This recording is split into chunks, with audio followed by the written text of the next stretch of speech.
Assalamualaikum warahmatullahi wabarakatuh, Puan Eva dan rakan-rakan. Hari ini kami ingin melakukan perbincangan UPB JPMK 1002 tema gejala buli salah siapa dengan berbentuk perbincangan. Saya Adi Ashraf bin Nasrul. Saya Muhammad Syakir Hakim bin Ishaq. Dan saya Nabil Hakimuddin bin Nawir. Assalamualaikum warahmatullahi wabarakatuh dan salam sejahtera. Terima kasih saya ucapkan kepada semua hadirin yang bersama-sama kita pada hari ini dalam program perbincangan gejala buli salah siapa. Isu buli semakin mendapat perhatian masyarakat kerana kesannya bukan sahaja mencederakan fizikal tetapi juga mencalar emosi dan merosakkan masa depan seseorang. Hari ini bersama saya iaitu dua orang panel yang akan berkongsi pandangan mereka berkenaan isu, iaitu saudara Syakir dan juga saudara Nabil. Selamat datang dan terima kasih kerana sudi bersama saya hari ini. Okay, terima kasih saudara moderator kita iaitu Adi Ashraf. Saya sangat berusaha hati kerana dapat turut serta dalam perbincangan yang sangat ilmiah ini. Terima kasih juga kepada saya. Saya berharap sesi perbincangan hari ini dapat memberikan kesedaran kepada semua tentang tanggungjawab kita dalam membantu gejala buli. Baik. Untuk memulakan perbincangan, izinkan saya memberi sedikit gambaran tentang maksud buli. Menurut Kamus Dewan edisi keempat, buli bermaksud perbuatan menindas, menyakiti atau memperlakukan seseorang secara kasar untuk tujuan tertentu. Buli boleh berlaku dalam pelbagai bentuk seperti buli fizikal, buli lisan, buli siber dan juga buli emosi. Persoalannya, mengapa fenomena ini masih berleluasa sedangkan kesannya amat memudaratkan? Saudara Syakir, apakah pandangan saudara tentang punca utama berlakunya gejala buli? Okey, terima kasih saudara Adi Ashraf. Pada pandangan saya, punca utama berlakunya gejala buli ialah kegagalan pendidikan di peringkat awal dalam membentuk sasiah dan nilai moral seseorang individu ataupun seseorang anak lah. Okey, ibu bapa merupakan guru pertama dalam membentuk kehidupan anak-anak. Jika didikan di rumah longgar ataupun terlalu keras, anak-anak mudah terpengaruh dengan emosi negatif seperti marah, iri hati, cemburu dan sebagainya. Dan kesannya mereka melepaskan tekanan itu kepada seseorang melalui tindakan buli. Okey. Selain itu, pengaruh media massa juga memainkan peranan penting kerana budaya menindas atau mengejek kadang-kadang digambarkan sebagai sesuatu yang lucu dalam media sosial. Lama-kelamaan masyarakat menganggap itu sebagai perkara biasa. Okey, itu sahaja daripada saya. Pandangan yang menarik. Saudara Nabil, adakah saudara bersetuju dengan pandangan tersebut atau saudara melihatnya dari sudut berbeza? Saya juga sangat bersetujulah dengan saudara Syakir. Tapi saya ingin menambah bahawa pengaruh persekitaran dan rakan sebaya juga menjadi penyumbang besar. Dalam kalangan pelajar contohnya, ada yang membuli bukan kerana jahat, tetapi kerana ingin menunjukkan bahawa mereka itu ingin mendapatkan pengiktirafan daripada rakan-rakan mereka. Mereka berasa seronok apabila dilihat sebagai ketua atau seseorang yang hebat. Selain itu, saya juga berpendapat bahawa kurangnya kesedaran sivik dan nilai empati dalam diri pelajar yang menyebabkan mereka tidak dapat memahami perasaan orang lain. Mereka ini tidak sedar bahawa perbuatan yang dilakukan oleh mereka itu boleh membuatkan dan mencetuskan emosi kepada mendalam kepada mangsa. Okay. Sekarang kita masuk kepada perbincangan kita yang seterusnya, iaitu persoalannya salah siapa. Apabila berlaku gejala buli, ramai yang menyalahkan ibu bapa, ada juga yang menyalahkan pihak sekolah dan ada juga yang menyalahkan bahagian pentadbiran. Jadi saudara Syakir, pada pandangan saudara, siapakah pihak yang paling wajar dipertanggungjawabkan? Terima kasih. Pada pandangan saya, pihak yang perlu wajar dipertanggungjawabkan bukan satu pihak sahaja, tapi turut melibatkan pihak-pihak yang lain. Tapi pihak yang utama adalah keluarga dan institusi pendidikan. Okey. Dari sudut keluarga, keluarga berperan sebagai tempat pertama didikan anak-anak belajar tentang nilai hormat, kasih sayang dan pengurusan emosi. Jika nilai ini tidak diajarkan dengan baik, anak-anak mudah terlibat dengan tingkah laku yang agak agresif ataupun memang agresif lah. Okey, manakala di sekolah pula, pihak guru dan pentadbiran perlu memastikan suasana pembelajaran yang harmoni dan menariklah untuk anak-anak ini belajar. Guru-guru harus peka dengan perubahan tingkah laku pelajar, sama ada mereka menjadi pembuli ataupun mereka menjadi mangsa buli. Okey, itu sahaja daripada saya. Baik, itu satu pandangan yang menyeluruh. Saudara Nabil, bagaimana pula pandangan saudara? Adakah masyarakat turut memainkan peranan dalam hal ini?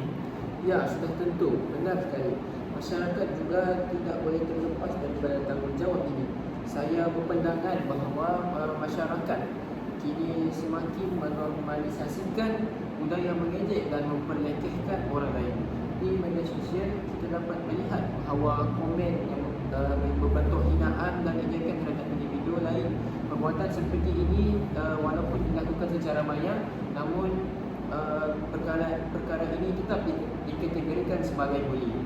Jika masyarakat tidak menegur tingkah laku sedemikian, ia akan menjadi budaya yang akan diterima umum. Di samping itu, pihak media dan kerajaan juga perlu memainkan peranan yang penting, seperti memperbanyakkan lagi kempen kesedaran anti-bully supaya ianya dapat menyedarkan masyarakat dan sebagai dua tempat untuk menyediakan saluran dalam yang selamat untuk bangsa. Itu sahaja. Baik, mari kita beralih kepada kesan pula. Bully bukan sahaja memberi kesan fizikal kepada bangsa, juga memberi kesan mental. Saudara Syakir, boleh saudara jelaskan kesan psikologi kepada bangsa bully? Oh, sudah tentu. Antara kesan utama bully adalah tekanan emosi dan trauma jangka panjang. Okey, mangsa sering berasa takut, berasa kemurungan kerana dan hilang juga keyakinan diri. Ada juga yang mengalami masalah sukar untuk tidur kerana mereka memikirkan masalah-masalah yang mereka hadapi, iaitu masalah bully tersebutlah. Okey. Dan dalam jangka panjang pula, bully ini memberikan kesan kepada tekanan emosi lah, iaitu ataupun dipanggil sebagai pasca trauma atau post traumatic stress disorder, iaitu PTSD. Hal ini boleh menjejaskan prestasi akademik dan pembelajaran bangsa dan kehidupan sosial mereka. Itu sahaja dari saya. Saya juga ingin menambah dari sudut sosial pula. Bully boleh merosakkan hubungan antara pelajar, guru dan masyarakat. Di sekolah pula, suasana pembelajaran menjadi tegang dan suasana tidak menjadi kondusif untuk para pelajar. Dari konteks masyarakat pula, kita akan melahirkan generasi yang hilang nilai kemanusiaan. Mereka tidak lagi menghormati orang lain dan melihat kekerasan ini sebagai salah satu jalan penyelesaian. Jika dibiarkan, ianya boleh membawa kepada peningkatan kadar jenayah dan perpecahan sosial. Baik, satu pandangan yang menarik. Kita telah berbicara tentang punca, kemudian yang kesan. Sekarang mari kita bincangkan pula langkah-langkah yang boleh diambil untuk membendung masalah ini. Saudara Syakir, apakah yang ingin saudara cadangkan? Okey, terima kasih saudara moderator kita. Okey, langkah pertama ialah pendidikan nilai murni di rumah dan di sekolah juga. Anak-anak perlu dibentuk sejak kecil dengan nilai hormat, nilai kasih sayang dan tanggungjawab sosial. Selain itu, bagi pihak sekolah juga, mereka perlu membuat program kaunseling dan bimbingan kepada semua pelajar, khususnya pembuli dan mangsa buli. Kaunselor di sekolah harus memainkan peranan aktif dalam membantu pelajar menguruskan kanal emosi dan menasihatkan pelaku buli agar lebih insaf lah orang kata, dan berubah ke jalan yang lebih baik.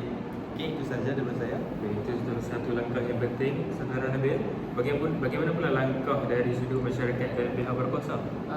Saya berpandangan bahawa pihak berkuasa perlulah memperketatkan undang-undang dan tindakan disiplin terhadap kes buli, sama ada di sekolah maupun dalam talian. Sebagai contoh, pihak berkuasa boleh mengetatkan undang-undang dengan mengenakan denda lah kepada para pembuli agar mereka tidak lagi membuat perbuatan buli tersebut.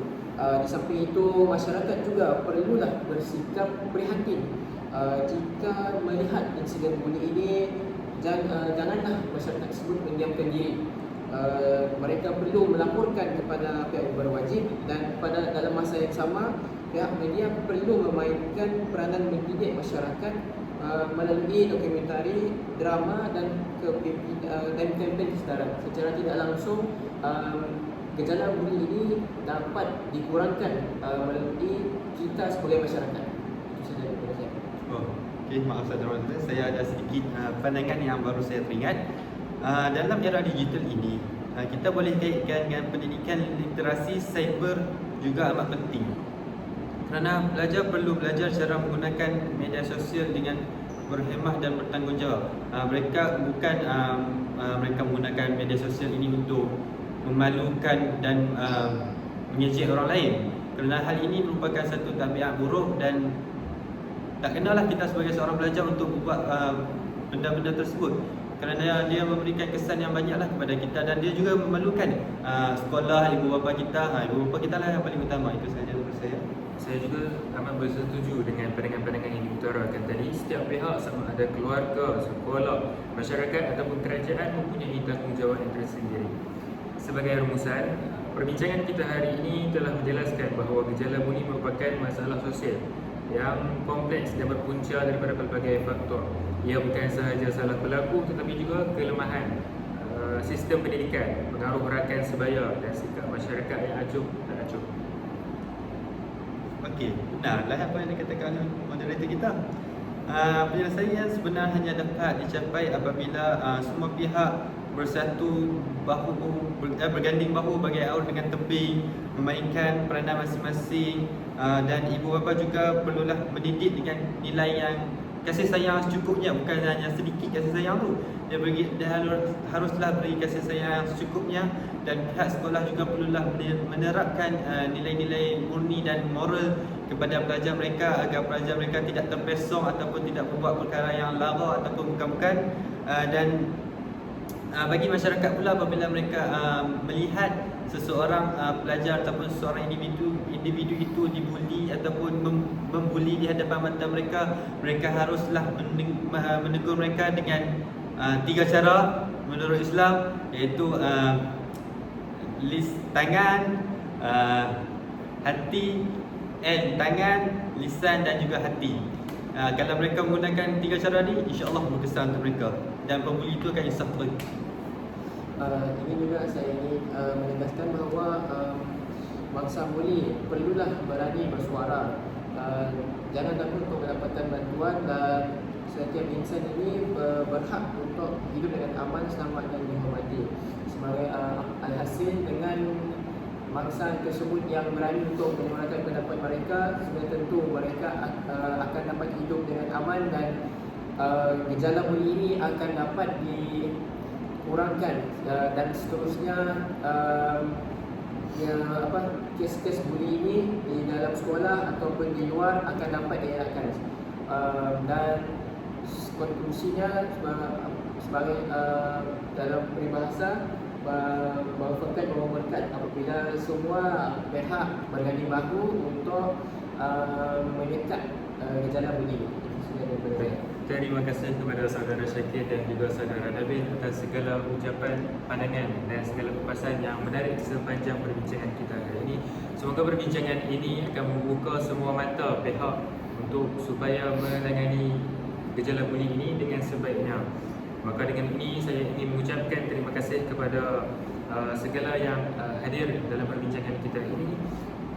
Dengan itu saya mengakhiri perbincangan kita ini dengan wabillahi taufiq wal hidayah. Assalamualaikum warahmatullahi wabarakatuh, dan salam Malaysia Madani.